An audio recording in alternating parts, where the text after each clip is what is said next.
Hospital வந்து admit பண்ணுறோம். என் பேர் வந்து வெங்கடேஷன், என் ஒய்ஃப் வந்து மனைவி. என் மனைவி வந்து அபிநயா. இது என்ன காரணம் அப்படின்னா, கவர்மெண்ட் ஹாஸ்பிட்டல் வந்து 22ஆம் தேதி காலையில் 3:40க்கு எனக்கு வந்து ஒரு பெண் குழந்தை பிறந்துச்சு. அது வந்து 2வது குழந்தை. அப்புறம் அவங்க டாக்டர் சைடில் என்ன சொன்னாங்க அப்படின்னா, நீங்கள் வந்து குடும்ப கட்டுப்பாடு ஆப்ரேஷன் பண்ணிக்க அப்படின்னு சொன்னாங்க. சொன்னதுக்கு பிறகு நாங்கள் என்ன சொன்னோம் அப்படின்னு சொன்னாங்க, இந்த மாதிரி பெரிய குழந்தைக்கு வந்து வயசு வந்து 2.5 வயசு ஆகுது.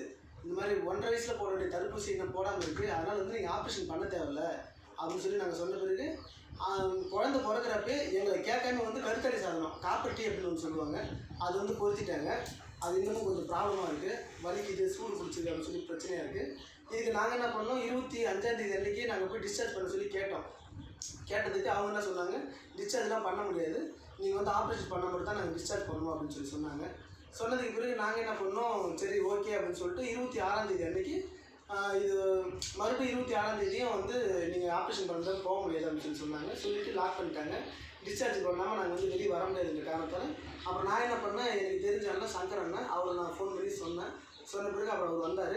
வந்து நாங்கள் ஒரு அந்த பதிவு எடுத்து போட்டு 26ஆம் தேதி தான் போட்டோம். போட்ட பிறகு நான் எதுக்காக முக்கியமான காரணம் வந்து அவரை நான் வர வச்சதுக்கு காரணம் என்னன்னா, என்னோடய ப்ளட் குரூப் வந்து O பாசிட்டிவ், என் ஒய்ஃபுக்கு வந்து A நெகட்டிவ். இது வந்து என்னென்னா, ஒரு இன்ஜெக்ஷன் ஒன்று பண்ணணும். அந்த இன்ஜெக்ஷன் வந்து வெளியில் வாங்கினா 2500 ரூபாய் செலவாகும். அது வந்து கவர்மெண்ட் வந்து ஃப்ரீயாக போடுறாங்க. அந்த இன்ஜெக்ஷன் வந்து நான் போட சொன்னப்போ போட முடியாதுன்னு சொல்லிட்டாங்க. அவங்க டாக்டர் வந்து போட முடியாது, உனக்கு வந்து 2 குழந்தை பிறந்துருச்சு, நான் வந்து போட முடியாதுன்னு சொல்லி சொன்னாங்க. அதுக்கு நான் என்ன சொன்னேன், மேம் நீங்கள் போடலாம் பரவாயில்ல, நான் வந்து வெளியிலேருந்து இந்த இன்ஜெக்ஷன் வந்து வாங்கிட்டு நான் உங்கள்கிட்ட தரேன், நீங்கள் போட்டு விடுங்கன்னு சொல்லி நான் சொன்னேன். சொன்னதுக்கு அவங்க என்ன பண்ணிட்டாங்க, அப்படியெல்லாம் அப்படி நீங்கள் வாங்கிட்டு வந்தால் வெளியிலேருந்து வாங்கிட்டு வர இன்ஜெக்ஷன் வந்து போட மாட்டோம் அப்படின்னு அவங்க சொன்னாங்க.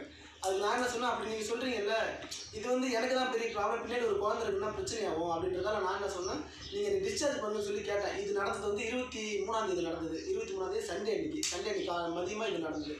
நடந்த பிறகு அவங்க என்ன பண்ணாங்க, அப்போல்லாம் உங்கள் இஷ்டத்துக்கு டிஸ்சார்ஜ் பண்ண முடியாது, எங்கள் இஷ்டம் தான் நாங்கள் பண்ணணும்னு சொல்லி சொன்னாங்க. அந்த இன்ஜெக்ஷன் லாஸ்ட் வரைக்கும் போட விடாமல் பண்ணிட்டாங்க. அது என்னென்னா, குழந்தை பிறந்து 72 மணி நேரத்தில் அந்த இன்ஜெக்ஷன் வந்து போடணும். 3 நாள் முடிஞ்சிருச்சு. முடிஞ்ச பிறகு நாங்களும் வந்து அதை வந்து நாங்கள் சரியாக கண்டுக்கல, சரி பரவாயில்ல விட்டுட்டோம். டிஸ்சார்ஜ் பண்ணவங்க பார்த்தா அதுக்கும் பெரிய ப்ராப்ளம் ஆயிடுச்சு. இப்போ என்னென்னா, சங்கரன் வந்து எங்களுக்காக வந்து பேச வந்தார். நான் மட்டும் இல்லை, 10 பேர் 10-15 பேருக்கு மேலே அந்த வார்டு வந்து இருந்தாங்க. எல்லாருமே குழந்தை பிறந்து 6 நாள் 7 நாள் இருந்தவங்க தான். ஆனால் வந்து யாருமே டிஸ்சார்ஜ் பண்ணலை. அதுக்காக வந்து நான் இந்த மாதிரி ஆயிடுச்சுன்னா அப்படின்னு சொல்லும்போது ஒரு பொது நலமாக வந்து அவர் வந்து இங்கே வந்து எங்களுக்காக பேசினார். பேசும்போது இப்போ வந்து அவர் மேலே வந்து வழக்கு பதிவு பண்ணியிருக்காங்க. என்னென்னா, என்னோட ஒருத்தரோட கான்டாக்ட் தான் அவர்கிட்ட இருக்குது. மீதி இருக்கவங்க யாரோட எண்ணம் எங்ககிட்ட இல்லை. அதனால் வந்து இது வந்து நாங்கள் சொல்லி தான் அவர் வந்தார். அவர் வந்தார்னா இது வந்து ஒரு பொதுவான பிரச்சனை தான். கவர்மெண்ட் வந்து 2 குழந்தைக்கு மேலே பெற்றுக்கூடாதுன்னு சொல்லிட்டு எந்த ஒரு ரூல்ஸும் கிடையாது, எதுவுமே கிடையாது. ஆனால் அவங்க வந்து அந்த மாதிரி கம்ப்ளைண்ட் பண்ணாங்க. இது இல்லாமல் வந்து இனிமேல் நீங்கள் கவர்மெண்ட் ஹாஸ்பிட்டலுக்கே வரமாட்டேன்னு சொல்லி நீங்கள் எழுதி கொடுங்கன்னு சொல்லிட்டு எங்ககிட்டே ஒரு கையெழுத்து வாங்கினாங்க. அது வந்து நாங்கள் ஃபோட்டோ எதுவும் எடுத்து வைக்கல. சரி வீட்டுக்கு டிஸ்சார்ஜ் பண்ணுறோம்னு சொல்லிட்டு நாங்களும் அதை விட்டுட்டோம்.